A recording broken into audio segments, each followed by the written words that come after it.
Prada is one of the most influential fashion houses in history, and somehow most people don't actually understand it. So it wasn't about attention or seduction, and it definitely doesn't care if you think it's pretty.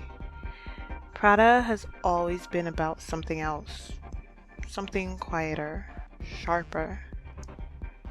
So today we're not talking about trends or bags or hype. We are talking about how Prada turned fashion into an intellectual exercise. Because Prada didn't just change how we dress, it changed how we think. So, to understand Prada, you have to understand who Miuccia Prada is and what she's about. So, she was born into the Prada family, yes, but she didn't grow up dreaming of glamour. Miuccia studied political science in Milan University, and she was involved in feminist movements and identified openly as a Marxist. Fashion to her wasn't fantasy, it was a system. And when she took over Prada in the late 1970s, she didn't ask how to make women more desirable. She asked something else entirely. She asked, why do women have to be? Miuccia Prada didn't enter fashion to decorate women. She entered to question the structures around them. And that mindset would change luxury forever. In the 1980s, luxury followed rules. Leather was good, gold hardware was better, softness meant value. Then Prada released a black nylon bag. Not leather, not ornate, not obviously expensive. It was made from industrial military fabric, the kind used for parachutes. And at the time, critics were confused. Some were offended. Now, why would anyone pay luxury prices for something so plain? But that was the point. Now, Prada wasn't asking, is this beautiful? She was asking, why do we think it isn't? The nylon bag rejected traditional ideas of wealth. No loud logos, no performative luxury. So owning Prada became less about showing off and more about knowing.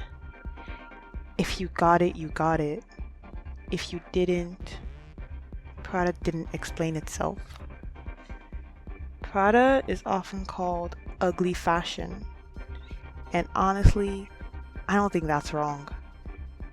But it's incomplete. Prada embraced colors that felt wrong. Muddy browns, acidic greens, and sickly yellows. Silhouettes that didn't flatter. Shoes that looked intentionally chunky. And designs that refused to seduce. Now, this wasn't accidental, because Prada rejected the idea that women's clothing should exist for visual pleasure. So instead of enhancing the body, Prada often obscured it. And instead of inviting desire, it created discomfort. And that discomfort was the message. Prada made clothes that refused to flatter, and somehow they became irresistible. Because they offered freedom. Freedom from being looked at and freedom from performing beauty. Ugly wasn't a failure, it was a strategy. Prada is often lumped in with minimalism, but Prada isn't minimal. Minimalism removes meaning, Prada hides it. On the surface, Prada looks clean, simple lines, restrained palettes. But underneath, it's layered with contradiction. Feminine, but severe. Luxury, but industrial. Intellectual, but emotional. Prada doesn't simplify fashion. It complicates it. Prada looks simple until you start thinking about it. Today, we're living in an era of overexposure. Logos are everywhere. Trends move too fast to care about. Luxury often feels like performance. And this is where Prada thrives.